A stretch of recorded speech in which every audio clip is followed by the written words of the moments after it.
ranking the best offenses in the league for fantasy football. That's what we're talking about today on Stealing Bananas. I'm Ben Gretch. You can find my newsletter at bengretch.substack.com. With me, as always, is Shawn Siegele. You can find all of his great work over at RotoViz. And Shawn, we mentioned on the first episode of this week that I wrote in Stealing Signals a little bit in the intro about this concept of the haves and have-nots, the offenses that are good for fantasy and bad for fantasy, and how this gap is only widening. It's something that we've been talking about since last summer.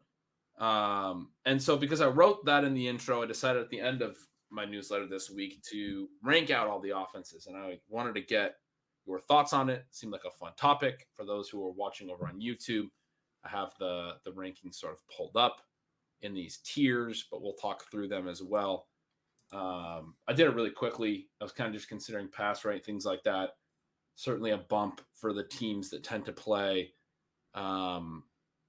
in ways that allow their opponents to score a lot of points too.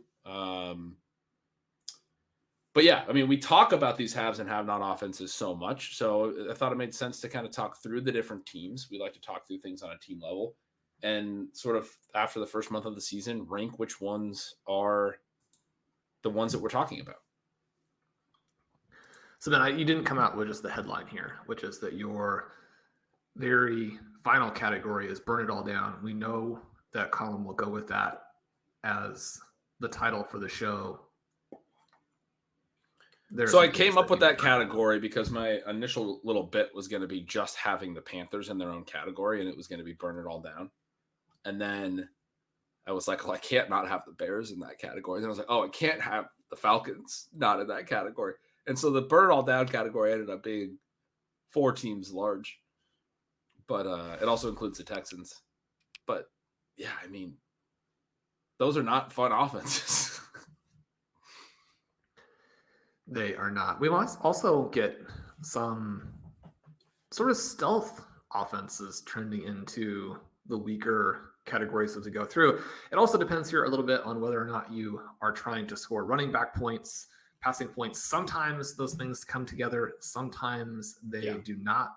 One of the developments that we have gotten early this season that in some ways after the last couple of years is a tad bit unexpected, but had been a hallmark of Andy Reid offenses in the past. The Chiefs have actually scored some running back points. They rank number 3 in team running back points through 4 weeks. They are 6th or 7th in expected points. And unlike some of the other teams, even though they're trotting out Clyde Edwards-Helaire, Isaiah Pacheco, and Jerick McKinnon, they're actually coming through and scoring. Now, part of that is purely back to Patrick Mahomes, who had some Sandlot highlight reel plays against this elite Tampa Bay Buccaneers offense. One of the interesting notes I thought, and I think probably something where Andy Reid wanted to emphasize how he thought the Super Bowl should have gone, and getting a little bit of a shot in foreshadowing what he thought was going to happen. I guess he had told the teams covering the game for the network that he thought this Tampa Bay defense was better than the one that took them down in the Super Bowl. And yet the Chiefs, one of your 2 very best offenses, handled them like it was nothing. Yeah, that's interesting because certainly the narrative around that Super Bowl was that the Buccaneers defense won that game. But yeah, so I started these tiers. I've already ranked these. We're going to get your thoughts. I'll have to defend some of them, but most of this is going to be, me reading my rankings and you responding.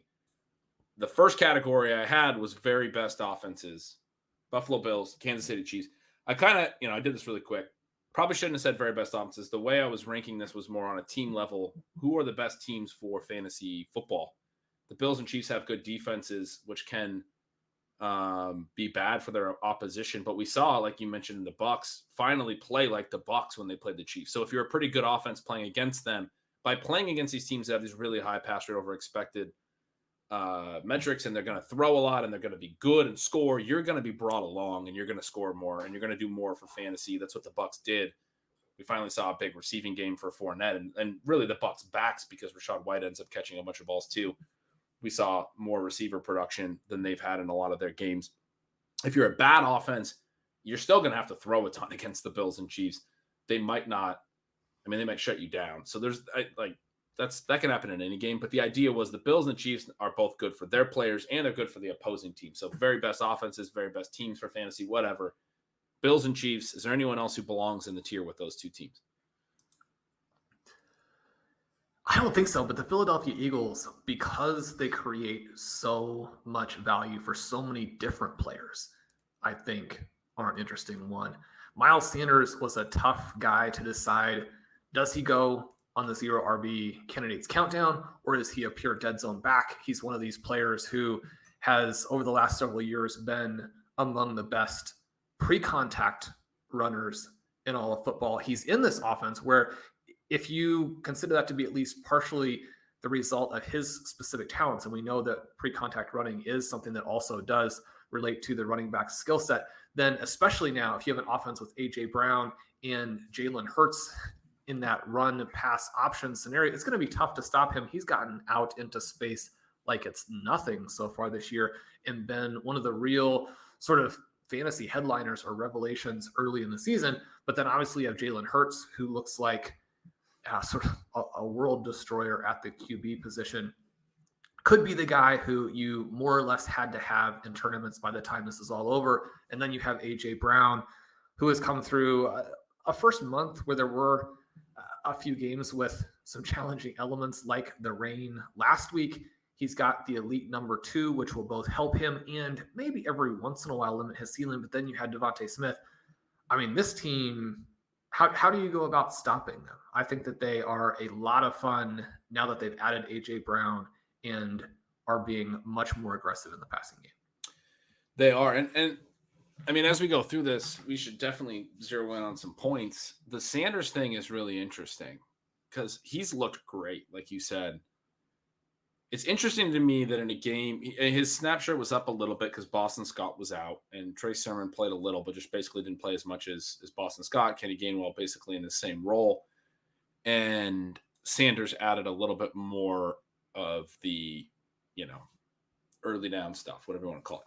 But in a game where he had 29 touches, he only had 5 high-value touches. It was a very, low-value touch-heavy workload, which is what his workload has been for most of the year. He's not going to have a lot of games like this where he runs 27 times. He has run very efficiently.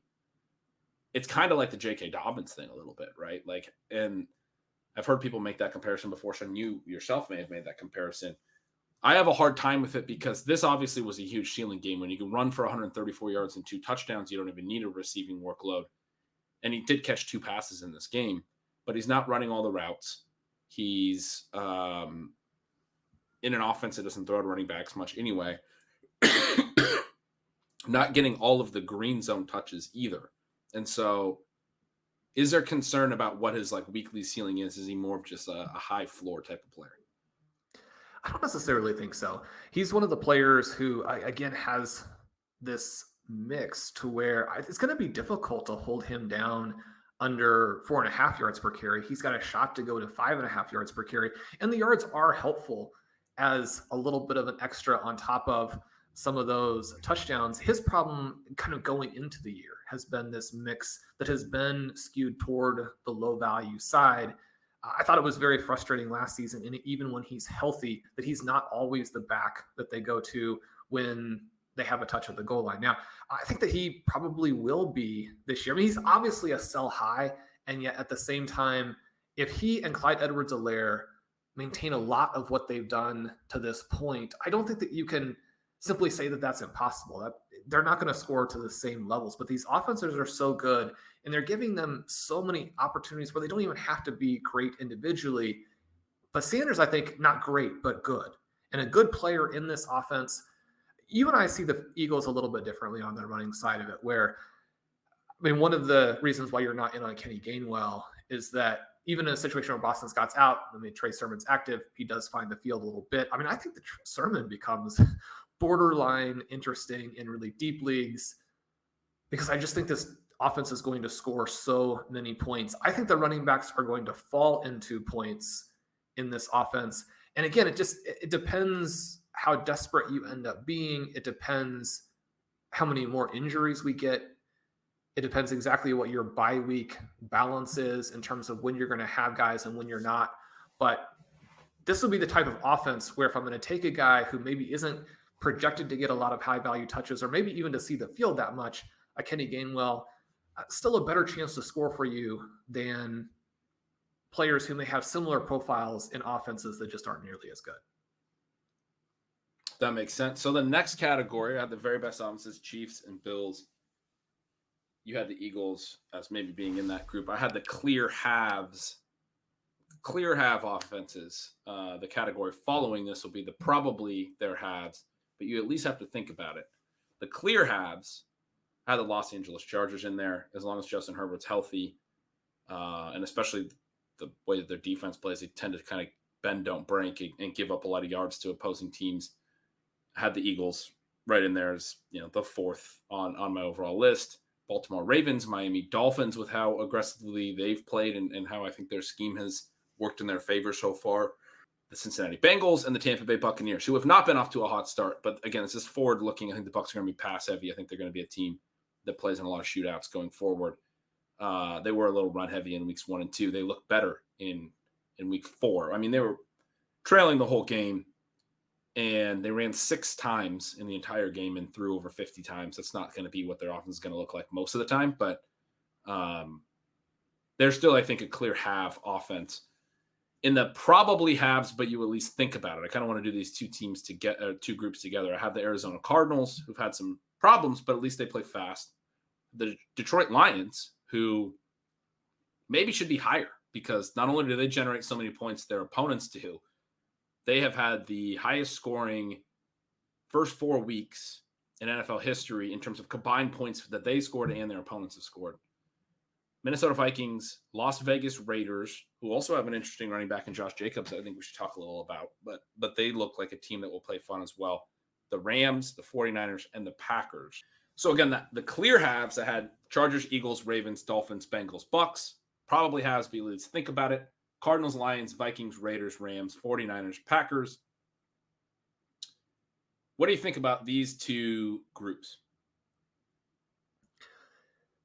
Well, the first thing that jumps out at me in the halves element there is how gross the Dolphins-Bengals Thursday night matchup was. Now, we know that preparing for those short weeks can be a little bit tricky. You have the Tua injury. How much does the Tua injury and the Bengals' predilection for getting Joe Mixon so involved, does that knock them down at all? We've been big fans of these teams. So my thought on this, and it's a great question, is that number one, the Bengals are going to have to shift at some point, and they did last year. So I guess they were very run heavy early last year when Burrow was still rehabbing. They don't have that excuse anymore, but they did get more pass heavy as the season went along. They did have some games where they still went really heavy with Mixon, and they're probably still going to have some this year. I guess my thought is, Joe Mixon, people love the expected points models, is absolutely crushing the expected points. I know, Shawn, you look at that a lot with running backs as well, but you tend to have a pretty, I think, intelligent look at it, or I guess unique perspective, because I see a lot of people saying, you have to be really high in Mixon just because of how high his expected points are. This week he had 7 green zone touches, and that was because on 3 different drives he had multiple green zone touches. And we talk about how that can trick the expected points model sometimes, where the player's own inefficiency, inability to score on a touch in close then leads to another touch. Now, there is one element to that, whereas they kept giving him the ball in close. They gave him 7 touches inside the 10-yard line. But he only scores 1 touchdown, and it was the play where he got pushed into the end zone. And there is something to be said about, okay, if they're going to give him 3 straight carries inside the 10 and he doesn't score, are they going to consider doing it differently next time? I have to assume that they will. I guess I'm predicting going forward, not just in the green zone, but throughout the field, they're going to figure out at some point that they need to throw the ball more. Maybe that's wishful thinking. But that's the hope there. And with the Dolphins, I think the Tua injury, I guess I think he's not going to be out that long. As scary as it all was, they've already ruled him out for this week, but they've been very clear to say we're not making any longer decisions. I think they're just biding their time. I kind of think he only misses 1 game. I think they're kind of just biding their time, and then they're going to wait for everything to kind of cool down and then bring him back. I mean, they rushed him back after the short week. He obviously wants to play, and they don't seem to actually care very much. So, I mean, it's scary. If he has another concussion, it'll be very, very scary. But I guess maybe he misses 2 weeks. I don't think he's going to miss like 4 or 5 weeks. I think he's going to be out very short term. And he's been a good quarterback in this scheme, and been good for Tyreek and for Waddle, and the explosive plays these guys are generating has helped to speed up the games. The Bengals game sucked on Thursday night, like you said. Obviously, you can point to the Dolphins-Ravens game and go, I mean, look what their explosiveness on offense did for a game environment. Exactly. The Bengals, I mean, this won't come as a surprise to anyone, but you're looking at Joe Mixon having gapped the field in expected points, but also is already at minus 35 fantasy points over expectation. I mean, 35 points in 1 month. It's almost unfathomable, right? You look at where they are and the expected points to the running backs as a group. The Bengals more or less tied there with the Detroit Lions for second, but in terms of actual points scored, they scored 62 fewer points. Now, especially if DeAndre Swift ends up being out for an extended period of time, you would expect the efficiency levels of those two teams to not exactly meet in the middle, but they're going to come together to an extent. I mean, Joe Mixon is not significantly worse than Jamal Williams, but it is a huge anchor for their offense that they're playing it through that way, which I think that at least then raises the question of, do they belong more with the Cardinals and Lions, or do they belong more with that group? I like where you have them. I just, in part to play a little bit of devil's advocate, and in part because I really do think they're doing a lot of things suboptimally. And if they want to be a Super Bowl contender, if they want to raise the level of all these players, and one of the things too is if Joe Mixon were being used less, would he be scoring more points? I mean, if they were getting Jamar Chase more involved and getting Mixon. Now, obviously Mixon's had high value touches, but if you think about how the season's going to go looking forward, is he going to benefit more from some of those touches inside the 20s, or are they going to benefit more from explosive plays to Chase to get down there for those goal line touches? Yeah. I mean, he's not going to be able to get that many goal line touches if they keep calling plays the way that they're doing it right now. I think that this can evolve, but I want to see it, especially since Joe Burrow is obviously more able to move around. He's rushed for some yards. He looks very good. T. Higgins looks very good. To have a team clearly in this group, I want the play calling to be where it needs to be. Yeah, that's fair. I see it there. I was kind of projecting them forward, but I think it's a fair one to highlight. I like the way you emphasized Mixon's negative expected points, negative 35 expected points. Just to kind of complete the thought I was making, I think a lot of people will hear that and say, doesn't that have to regress? Like that, it can't be that bad. And the answer is like, yeah, probably to some degree, but also what I was trying to emphasize is the only reason he's had the opportunity to get that far to the negative is he's getting stuffed on these really high value touches, and then they're getting more opportunities because of that. He had the 3 in a row. It's just racking up these huge expected points numbers, which people will point out with expected points models sometimes end up being for one drive, when he has 3 carries inside the 10, more expected points than you could even get on a single drive. If you did score the touchdown, you're getting 6 points for the TD. He might end up having 8 expected points or something when he gets 3 carries from the 5-yard line and in, where the maximum he could have got was 6.5, right? And he ends up with so many, and maybe it's more than 8, I don't know, but so many expected points that he can build this huge negative basically through his own ineptitude. And so, yes, there is he's gotten a ton of work and there's regression that's needed. But the other side of it, that what you're emphasizing is he did get all these opportunities, and the more and more negative it gets as it speaks to the player himself is relevant, I think. He got all these opportunities and continued to fail. He never did punch in some of these touchdowns. He has 1 TD on the year, and I think he leads the NFL in green zone touches. He does. He has 3.5 green zone touches per game. I wrote about that this week. There's only 2 more backs that have more than 2 per game that have played all 4 games. I think Josh Jacobs has 2.5. Jamal Williams has 3 per game, and Mixon's at 3.5. He has almost double the 4th highest number of green zone touches, which again is in part because of his own inability to convert, or the offense's inability, or whatever. But when you talk about how he himself is stacking up the negative expected points, that's not a good sign for him, right? That looks bad for the player. But I think you're right to highlight the Bengals as potentially me being too optimistic on them. On the probably halves, but you at least think about it. I'll just run through those teams again. The Cardinals, who have not been playing well, but at least they play fast, right? They I think are running the most plays in the game per game in the NFL right now. You have the Lions again; they're scoring points. Their opponents are scoring points. You have the Vikings.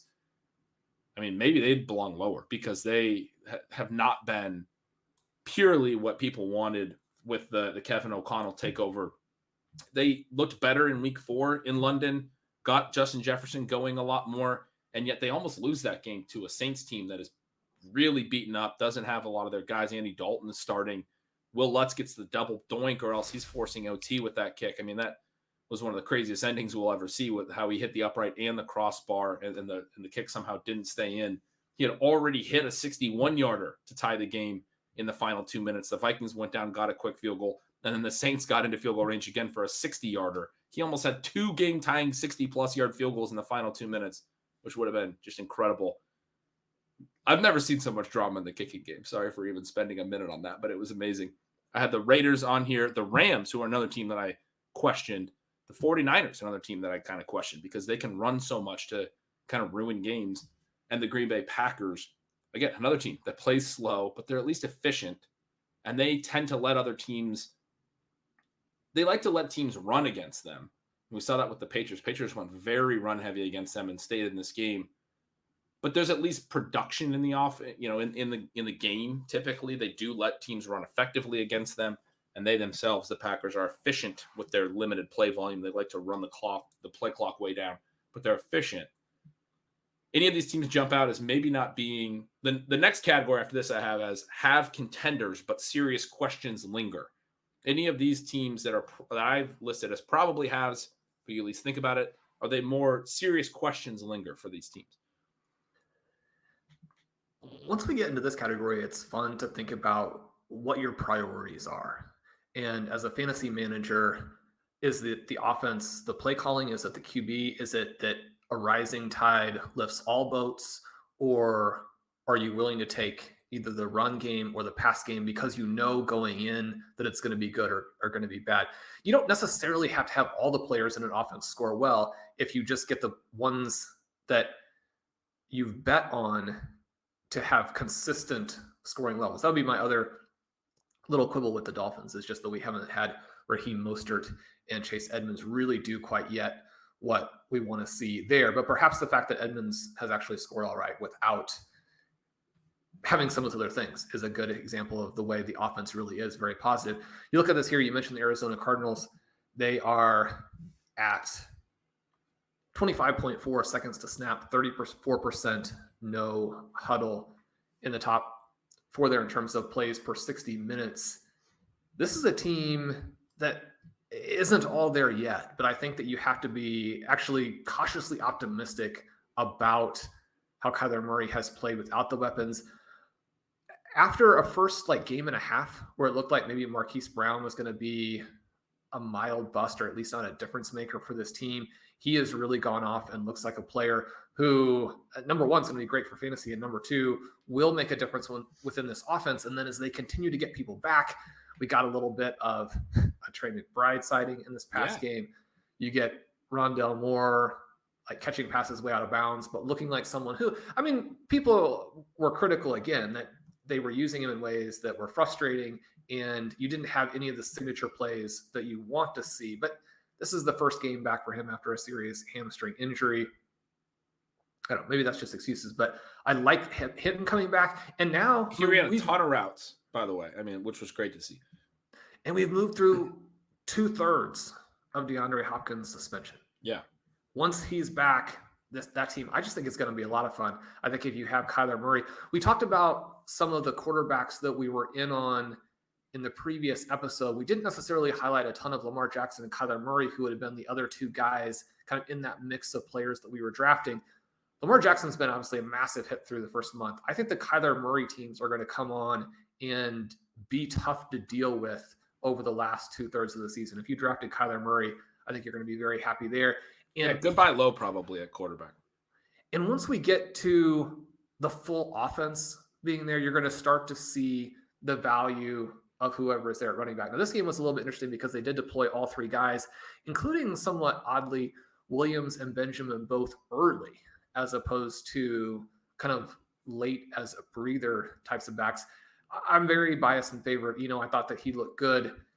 But as the offense develops going forward, if you have an injury to James Conner, which you've had a lot in the past, and we did have a portion of a game where he missed a serious chunk of time, I think that both Benjamin and Williams now actually would score fine for you. You would want to have those guys stashed. And again, so in terms of the probably haves, I think that they clearly are there. The Detroit Lions are doing it without their guys. I mean, this is going to be a team that has Amon-Ra, DeAndre Swift, TJ Hawkinson, which, again, I make a pitch for this in my Monday article of the week, talking about why I believe that his stat profile actually just firmly put him in that top group. He looks to me now like someone who could finish as the tight end 3, because the preseason gap between him and Darren Waller and George Kittle has closed in a lot of ways. Now, can he maintain that volume when Amon-Ra is back? If Jameson Williams actually gets out there and plays, no, it'll be different in some ways. But again, one of the things he was dealing with last season was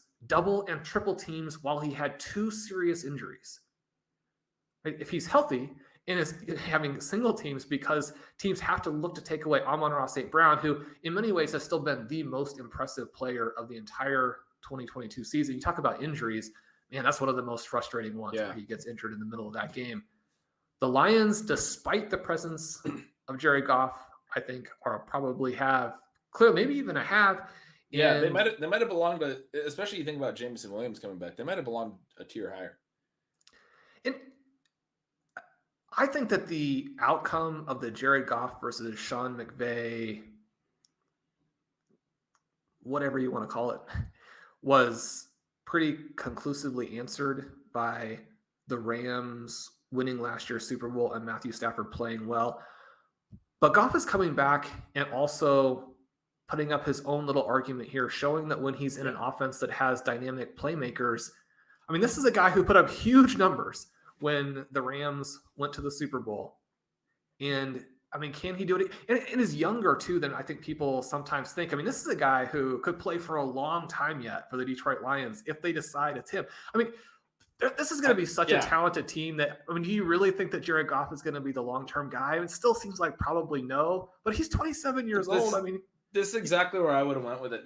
This is, we said at the beginning of the first show of this week that you're going to get your Jared Goff victory lap. I needed, and we didn't really get into it in the first show, but you've been joking all offseason that I have not been getting in on the Jared Goff hype enough.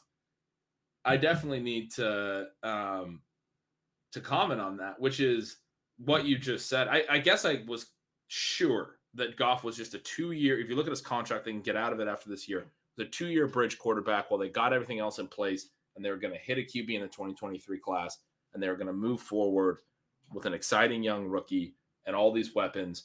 And that might still happen, but Goff is playing to a degree that, I mean, I kind of thought he wouldn't be a starting quarterback after 2022. And he's definitely going to be a starting quarterback. I think if he plays to this level or anywhere close to it the rest of this year, it might still not be with the Lions because they are sort of in this youth movement. But if he does get cut or whatever because of cap reasons, because his contract's so big and now it finally frees some money up to let him go, there's less dead money after this year and all those elements. If he does get cut, which is not a guarantee, they might keep him and also draft a rookie or not draft a rookie, who knows? But if he does get cut, I think he's now one of the best free agent quarterbacks. I mean, he's been playing to that degree. So I'm seeing what you've been saying a lot more. I didn't expect him to play at this level. He's been very impressive. Well, it's been fun. And I think that, again, we talk about the haves. A coaching staff that wants to accentuate players' strengths, and not just one player's strengths, but so many of the strengths of their guys. And then again, as you mentioned, it does help if you have to score a lot of points because your defense can't stop anybody. You play a lot of games in domes to where you're not going to have to consistently deal with the weather that we saw in some other games last week. This is a very positive dynamic for the Detroit Lions. And there's just no way you could have expected them to go out and do what they did without their best players last week. Yeah. Yeah, they make a lot of sense. So the next group was half contenders but serious. I did want to ask you, Ben, Oh. before we go to that one though. You put the Raiders in this group, which I kind of like and I kind of am interested in because you have been, well, as we kind of play it back and forth off of each other, you get to choose the role of the Derek Carr skeptic, and I've been disappointed at how he's played in the early going under he sucks. Josh Josh McDaniels sucks, but their defense is bad, and they like to throw, and they get in these they're going to be in shootouts. I almost had them lower, but you can't. I don't think you can have them as like a serious questions linger. Like they're going to play shootout football, and they're going to be good for fantasy. I think all year, right? It'll be interesting to see as they go forward. I think that for a 1-3 team, I mean, they're still a borderline playoff contender in terms of how good they actually are. I think it's going to be difficult for them with the teams they have ahead of them in the AFC West. The AFC West looked a lot better last week after having it was a travesty across the board for that division in week 3. The other thing I would note here, you still have the Los Angeles Rams in the probably halves, even though, they look awful. Cooper Kupp was the NFL MVP by so much last year, and now he's backing that up with a little bit different thing where they have to continually throw him underneath because nothing else in the offense works. Cooper Kupp, just unbelievably cool. Take us to the have contenders, serious questions linger. No, I think those are two great teams to highlight real quick because the Rams were one I really struggled with, but they're another one where, it basically is just a Cooper Kupp ranking because it's like, how do you – they're a have offense, right? Like probably. I'm thinking of I have them in this category. Probably has, but you at least think about it. Like we're definitely thinking about it, and maybe there's questions that linger, and the fact that they're not only, Kupp still absolutely crushing, but now like Tyler Higbee, there's their second weapon that's producing in their passing game. It's not great or anything, but they're consolidated enough, and the way that they do things offensively is good for fantasy because.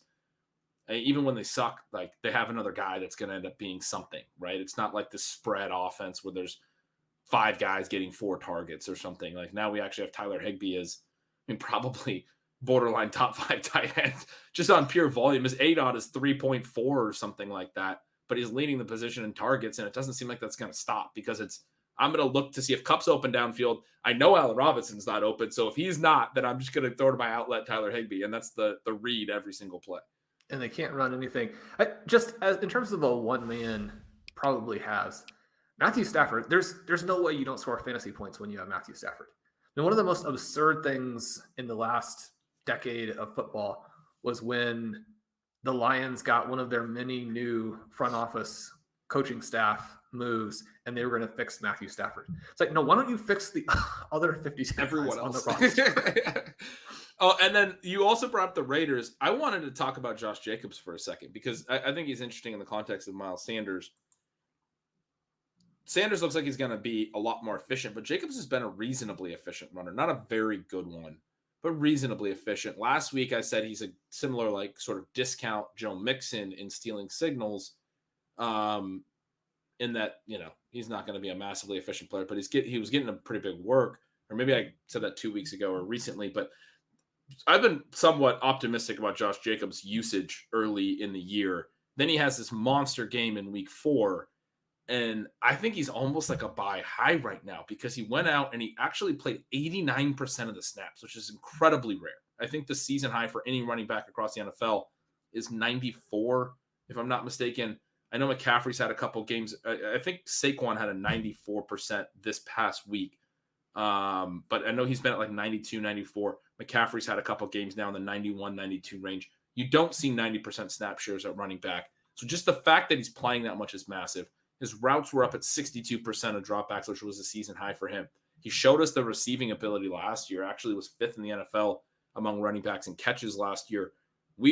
I leading the charge thought, but I think as a community thought that was definitely going to come down. I know when I did my projection podcast with Mike Leone, we talked about how we were both projecting him to have fewer targets than he had receptions last year.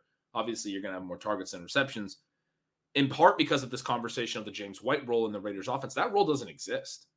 Yeah, Bolden's done it a little bit. Amir Abdullah's done it a little bit. But Jacobs has like steadily consolidated the work, and now being an 89% guy who's running a ton of routes and also has all of their green zone touches, has all 10 so far. He is a little high on the green zone side of things in terms of that's going to need to regress a little bit, like I was talking about with Mixon as well. But for a bigger back that runs somewhat effectively and is going to get his teams working close and an offense that's not going to be terrible, and he's now going to run quite a bit of the routes, why doesn't he have top 5 upside now the rest of the season? I mean, I kind of think that for people who have a lot of depth at receiver, and I get a lot of these questions from my subscribers who draft the way that we talk about all the time, Sean. They got a lot of depth at receiver. They've hit on the Devonta Smiths and the Garrett Wilsons, and now they have 7, 8 good receivers, and it's almost too much good, receiver depth, which can be tricky. And running backs can change value so quick. And I try to tell people, look, it's fine to have production on your bench at receiver, but my question is, would you trade, a receiver from a roster that has still would have enough depth that is in sort of a home league that has a lot of receiver depth, and you're kind of struggling at running back? Would you trade? The name I threw out was Mike Williams, who had another big game this week, but has been less productive with Keenan Allen out that I would have liked to see so far. I think I'd trade Mike Williams for Josh Jacobs straight up in a home league where you want to just get some running back points, because I think Jacobs actually does have 18 to 20 point running back ceiling now, in a way that not a lot of backs do if he has the potential to play 89% of the snaps in a game. What are your thoughts on Jacobs? Yeah, it's tricky because he's been so good and he has consolidated the role, and yet it's almost impossible for it not to go in the wrong direction from a level that is still a little bit tricky. So he's at 16.5 expected points per game. That does sit 5th. So you talk about, can he be a top 5 running back? He definitely can with the way this is playing out, and definitely now with Javonte Williams sadly being out. His efficiency is more or less just right on. So he's scoring the points that his workload would imply. He's in a group there of 8 to 10 guys who are sort of in that mid 16 to mid 15 range. Probably the other players within that group, you're talking about guys like Austin Eckler, Breece Hall, Christian McCaffrey, Nick Chubb. Those guys probably all more talented, probably all have a better ability to outperform the workload going forward. And I still think there's a risk here that they get Zamir White going, especially if they find themselves in a little bit more of a developmental state later on in the year. The slow start is something that causes a little bit of potential damage. In terms of how he's actually playing, he's been unreal. Yeah. Right? You're talking about 3.6 yards after contact. His evasion rate, and obviously these things in a 4-game sample are very different than a full season sample, but because he's got like a 23 broken tackle percentage and a 19% forced missed tackle percentage, you're talking about like 42%. There's only one other player, Aaron Jones, between him and Nick Chubb, who is at 27%, and Nick Chubb at 27% is a little bit above his normal level, but not surprising because it's Nick Chubb. I mean, he just does that constantly. Someone who's averaging 5.7 yards per attempt, because Nick Chubb is at 4 yards after contact per attempt. I mean, can Josh Jacobs sustain that? Obviously not. And yet, it's one of these things with efficiency that I always want to emphasize. The extreme levels of efficiency cannot be sustained, but they're a very good sign for the actual talent level that the player brings, which is something that makes a difference then when they go through a little bit of a downturn from an efficiency perspective. The coach remembers those things, and it helps you with volume. It helps you in terms of the way the player is viewed by everyone, which those things are positives in terms of, how wide your moat is, what you can do down the line because you've banked those plays where you looked so good. So we have a lot of things that point in different directions. The fact that he has played like that and still isn't outperforming his opportunity, there's a flukiness to that. Yeah. But it's also concerning. And I mean, I don't think he can maintain the expected point level. I don't think that, he could probably, he could probably actually do better from a points over expectation, but it's going to require specific elements that haven't happened to this point. It just has this mix to where if you buy, you have to understand that there are also concerns. Yeah. So I'm hoping that, obviously you look at his ADP, the fantasy community was not in on him and we weren't either, but it was really cheap relative to what he did last year. Like there was already a pretty clear market sentiment that was down on Josh Jacobs relative to what he did last year. And so part of me is saying that you're not having to buy at the price that he just performed at this week, which if you were, then I wouldn't want you to. But I was trying to articulate this in Stealing Signals. Or even the price that he's performed at for like the last 9 games. Right. And so the idea is you can maybe still, you're buying high, but you're maybe still buying on a player that people don't realize is actually, well, I mean, just the market sentiment's not very positive on him. So the one pushback I'd have on it, and everything you said, I think was really great, especially those notes on how efficient he's been as a runner, the evasion rate and all those things. They can't stay that high. It's going to be tough. And he's still only been basically even in fantasy points over expected. All that makes sense.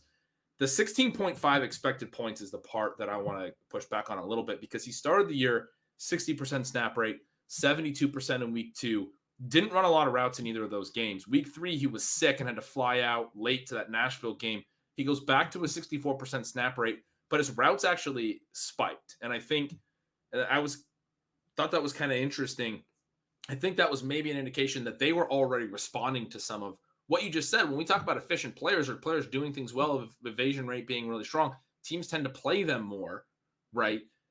Week 3, he's a little sick, maybe plays as much as he can, but they were using him more in the passing game as well. They're like, hey, he's our 3-down back now, kind of.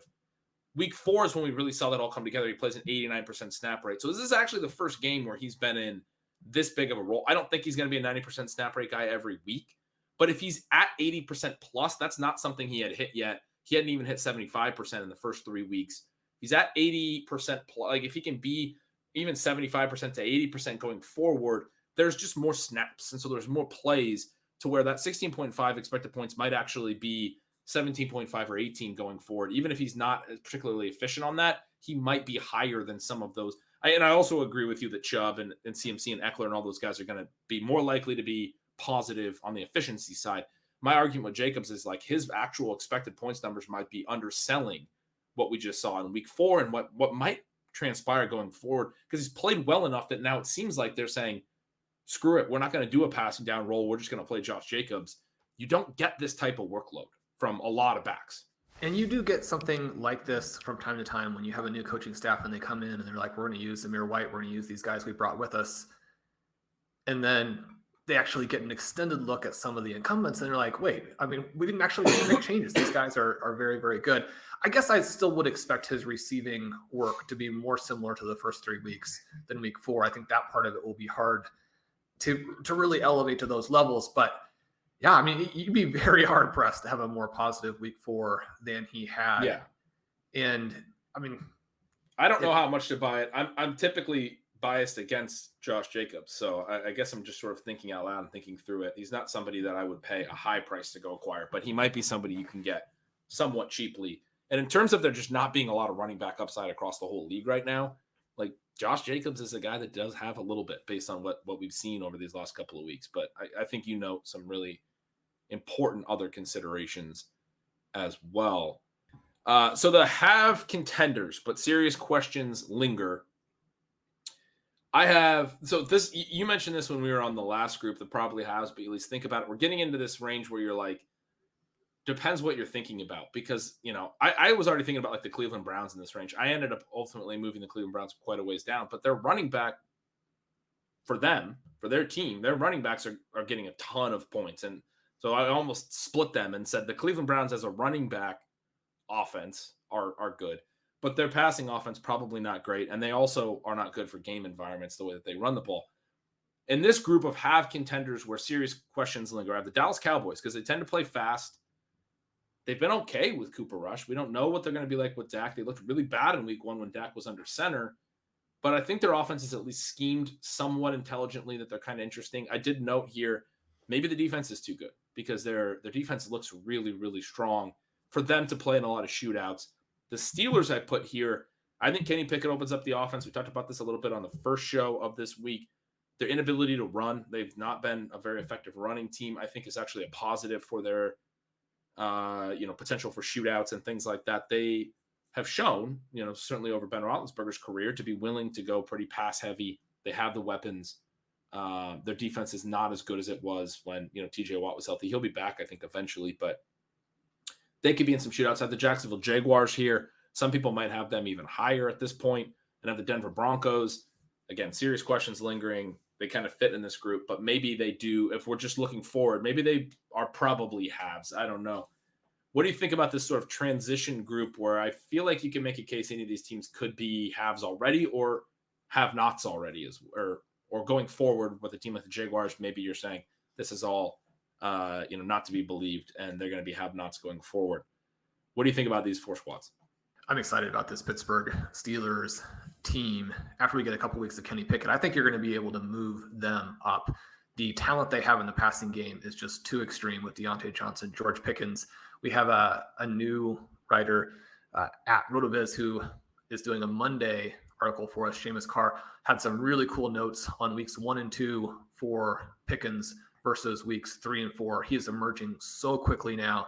And when you also have Pat Freiermuth taking that step forward, this team, even without a running game, is going to be dynamic. And I think that's going to help Najee Harris to the point where he's going to fall into some of these points that we talk about Joe Mixon falling into as the season progresses. This is going to be positive for him as well. The Cowboys are an interesting one because I would like them to be supporting more guys. It's really just CeeDee Lamb. He's had a nice bounce back after that poor week 1, but you've got Pollard and Elliott both sitting at a range of EP that almost makes, they both have standalone value, but neither of them are startable in that you would actually want to put them out there on a team that is evolving in the direction of being a contender for your title. If neither one of them has enough EP and they're both in that 11-ish range and they're both underperforming that, this team's having a hard time running the ball. Dalton Schultz has had some injuries, but has been a disappointment as a second weapon. Now they get Michael Gallup back. He scores a touchdown last week.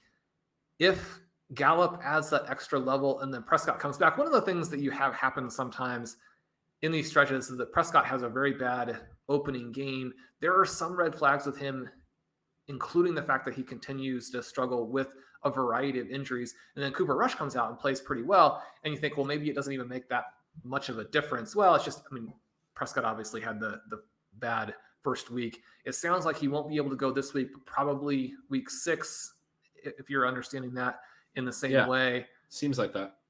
At that point, the Cowboys should become pretty fun, but they're not there yet. And the fact that they have such a good defense means that they have in some ways a little bit less incentive to push and figure some of those things out, which they might if they were the Detroit Lions and you had to put up 40 points just to stay in it. So from that perspective, I think we have a little bit of a weakness. I think with the Jaguars, you saw last week this issue of when there is some adversity, the fact that these receivers are not superstars maybe causes some problems. So I actually think that Zay Jones is playing well enough that him not being there negatively impacted this game.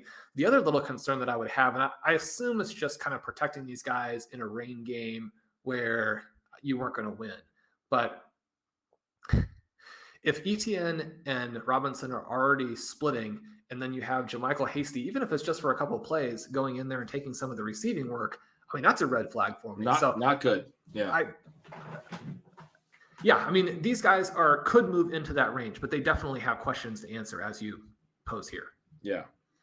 And then after that, I had this glass half full or glass half empty tier at the New York Jets. I wrote that it all comes down to Zach Wilson. Had the New York Giants. I've noted with them that it's sort of impossible to know what they might look like if Kadarius Toney and Wan'Dale Robinson come back healthy and they actually have some receivers on their team, because it's been a little tough to see what they might want to be. But so far, I think they've pretty clearly been have-nots, other than for Saquon. I have the Washington Commanders here. I think really early they look like they maybe were a halves, but I think they're kind of, for me, they're more of a glass half empty team. And I have the New Orleans Saints here. Obviously, we have Jameis Winston throwing up a ton of air yards. But other than that, not a lot to be excited about with the Saints. They also have a good defense. And then after this tier, I have the probably have-nots. And so we're kind of probably comparing these two tiers to each other. And in that one, I have the Seattle Seahawks. I wrote that it's probably recency bias to have them higher. They had the big game with the Lions. Weeks 1 and 2 were really bad, and they're going to have some more games like that. The Cleveland Browns, I wrote that the running backs are fine, mentioned them, but they're sort of bad for game environments. The Tennessee Titans, the Indianapolis Colts, those two teams just they look like have-nots. I mean, Treylon Burks' injury is so disappointing, but he actually looked like a positive for this offense for the Titans, and now he's out. And I mean, I was already kind of worried about whether this offense would be good enough for him to be someone we'd start on a weekly basis. I mean, I hope he's back quick, but he might end up having sort of a lost regular, first season because of just how bad the Titans offense is. I'm kind of curious your thoughts there. And the Patriots are the last one to have, and the probably have nots. Their running backs are fine because they're getting a ton of running, but they are bad for game environments too. You get a couple of these teams playing each other and you get into pretty slow, bad games. Titans and Colts, for example, played this week. Not a particularly fun fantasy game. So, again, glass half full or empty. I had the Jets, Giants, Commanders, Saints. Probably have not Seahawks, Browns, Titans, Colts, Patriots. Any thoughts on any of these teams? But I guess mainly the half full, half empty teams. Are you half full or half empty on some of those teams? I'm going to go half full on the Jets. Zach Wilson's going to turn the corner. They got too many weapons. That team is just too much fun.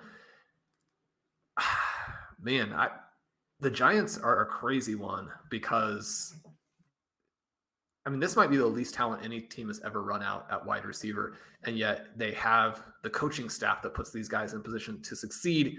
You got to go like barely half full with that one. The Commanders, it's mostly empty right now. It's going to be mostly full when they eventually make the move to Sam Howell. The New Orleans Saints, they have Andy Dalton, my guy there. Poor man's Jared Goff. I mean, if you can be a poor man's Jared Goff, you got to win the job over Jameis Winston. Seahawks, half full, man, half full. No. I mean, Geno's playing good, and their defense is bad, and so maybe they're sort of a half, but they're going to have some Pete Carroll games coming up pretty soon. Where Rashaad Penny rushes for 200 yards. I mean, that's half full. No, they're going to run 45 plays this week, and we're going to, after they run 45 plays this week, we're going to be having a different conversation next week. DK Metcalf, Tyler Lockett, they have 3 elite tight ends. That's why Van can't get on the field, because all their tight ends are so good. The Titans and Colts. I mean, Lord have mercy. Has there ever been so I'm going to start that over. Ben, you were right on the nose with Michael Pittman after week 1. I mean, he's going to have some good games. Matt Ryan, talk about the 3 good tight ends. The Titans were so convinced that if they could stop Jonathan Taylor and Michael Pittman, they would win this game, that they decided to simply not cover at all. Mo Alley-Cox, Jelani Woods, those guys. Crazy game there with the tight ends, but those teams are definitely have-nots. I'm going to go out on a limb and say I think the New England Patriots are not only in the next group up, but they are half full. Mac Jones, really cool aggressiveness, downfield throwing ability, competitiveness. Too optimistic for this game. He's a franchise quarterback. When he comes back from that ankle injury, they've got Jacoby Myers, who I'm completely giving you the W on. They have Nelson Aguilar looking all right. They're going to get Tyquan Thornton back. They have 2 of the best running backs in football in Damian Harris and Ramondre Stevenson. The defense knows what's coming, and you can't stop Harris. You can't stop Stevenson. But it's not good for fantasy when they're running that much. You mentioned you passed on the Browns. Where are you at on them with Brissett? I mean, certainly, obviously, Deshaun Watson's a different discussion down the line, but where are you at on them? Well, I've been very impressed with Brissett, and I think you have to give him a lot of credit from a reality perspective. We talk about these quarterbacks like a Geno Smith, these guys who fail in situations where they were sort of set up to fail. Now, I mean, he was on the New England Patriots. That's a good situation, but not ready to be a quarterback in the chances that he got, not ready to be the starting quarterback when the Indianapolis Colts have to go to him on an emergency basis when Andrew Luck retires. He's battled through that. He's looked pretty good. It's been a weird first 4 games. You have game 1 where Amari Cooper doesn't look draftable. You have game 4 where Amari Cooper doesn't look draftable. You have the 2 games in between where Amari Cooper looks like he's going to be the fantasy MVP. This game, Cooper doesn't really do that much, but he gets the ball to Donovan Peoples-Jones. David Njoku has taken a step forward. We're finally starting to get a little bit of just tiny little flashes from David Bell, somebody I think who actually will play a pretty significant role in maybe even not the second half, but the final third of the season. I like what he's done. I think that the coaching staff, if you're going to have a run-based offense, you want Kevin Stefanski. He's done an excellent job. I still think this is a straightforward have-not team. Yeah, have-not. And the burn it all down tier was the Texans, Falcons, Panthers, and Bears. We mentioned that at the top of the show. Is there any reason for optimism in this tier at all? Well, Damian Pierce, somebody who, I mean, he looks good. He looks fun and actually got targets in this game. The Texans have to have a different quarterback. You can't move the ball with Davis Mills. I mean, in fairness to him, though, he's not surrounded by a lot of talent. Brandon Cook's decent, but they just need more. It's just like with Justin Fields. You need more. If you're going to evaluate, how can you evaluate Davis Mills with those guys? You got to give him more. As we went through that, I found myself feeling more optimistic about the teams than I felt as I was watching them on Sunday. Did the exercise have any of that for you? Did not. You're an optimist. I'm a pessimist. Like we've figured this out a long time ago. I thought it was interesting going through that, how much optimism you had for so many of these teams, because I went through and I was like, I'll say when I ranked the teams, I had more in the halves than I thought I would. There was more teams that I was like, so just from a sheer quantity perspective, but there's a lot of them that the glass half full or half empty ones are probably all going to be empty. And everything below that is just, we've seen a lot of bad football so far. Hopefully we get some of these offense moving in the right direction. I love chatting with you for your optimism. And I really do hope that, you're right on a lot of those spots, because we could use some deeper production across the NFL. Yeah, it has been frustrating to watch the scoring environment. I think that will improve. You can't do anything about weather, but hopefully we don't lose too many more of the best games. I mean, again, kind of going back to this last week, the most frustrating thing is just that Eagles-Jaguars was a game where we could see Jalen Hurts fully explode and become a fantasy MVP candidate. But even more than that, it was a chance for the Jaguars to announce themselves as this new team, Trevor Lawrence to put his stamp on the 2022 season and say, I'm here for real. The Jaguars are a contender. We can compete with the Eagles. We were really robbed of any of the interesting elements because of how bad the weather was there. And then you just don't get that many chances to have Ravens-Bills. And for it to be played in a game where elite players, I mean, it's one thing for Rashad Bateman, who I'm biased on and can't really evaluate that well, and as a young, unproven player to be dropping all of these passes or not making the plays. But you're getting everybody dropping all of the passes. You have Stephon Diggs not doing much. You have Mark Andrews shut down. To lose the Bills-Ravens game that should have been one for the ages, that part is frustrating. But, those things are fluky. Those things will happen. We've got lots of games in domes. We've got so many fun things that did happen. I mean, there aren't going to be that many times this year we get a Lions-Seahawks game. So after a little bit of time to decompress, sometimes the cool things really come out. I think that there are a lot of teams that will evolve throughout the course of this year.